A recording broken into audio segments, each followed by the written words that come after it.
Hello and welcome to History Amnesia. Was there ever any evidence of ancient Egyptians in America? Let's take a closer look. First, if they were here, there'd be artifacts left behind. According to Google, scientifically verified Egyptian artifacts have not been found in situ in North America.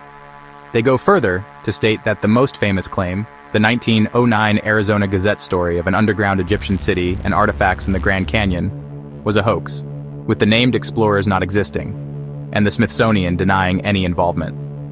Google suggests that artifacts have made their way to the United States through illicit trade and are housed in American museums, thus casting a shadow on any artifact that I may come across that looks Egyptian.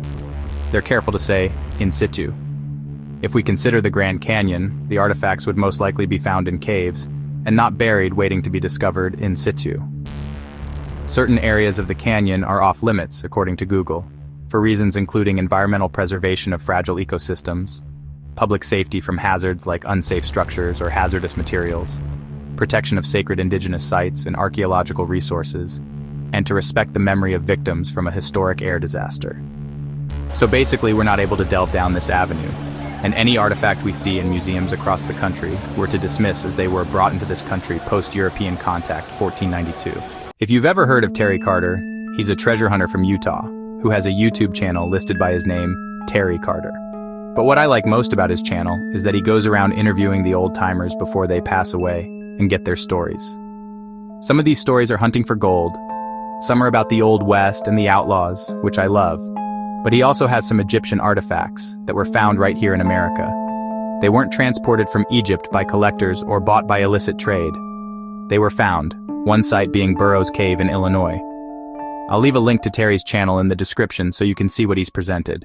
This, too, has been deemed a hoax. Russell E. Burroughs discovered this cave in 1982. He reported that there were life-sized gold statues, gold coffins, mummies, pagan idols, weapons, diamonds, coins, portraits, burial urns, scrolls, swords, weaponry, and suits of armor. Many of these treasures have never been inspected by archaeologists or anthropologists due to Burroughs' extreme secrecy.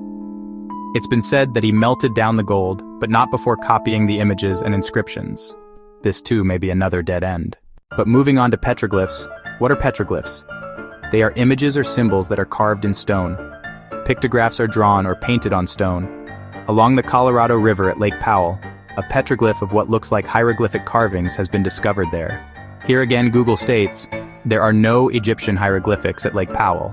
The hieroglyphics are actually petroglyphs and other ancient Native American rock art and archaeological sites, left by groups like the Anasazi, ancestral Puebloans, Navajo, Ute, and Paiute, who inhabited the region long before its flooding.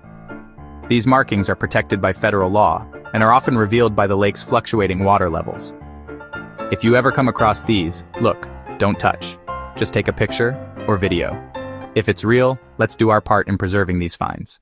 It's difficult to know sometimes what is real and what isn't, especially this day and age.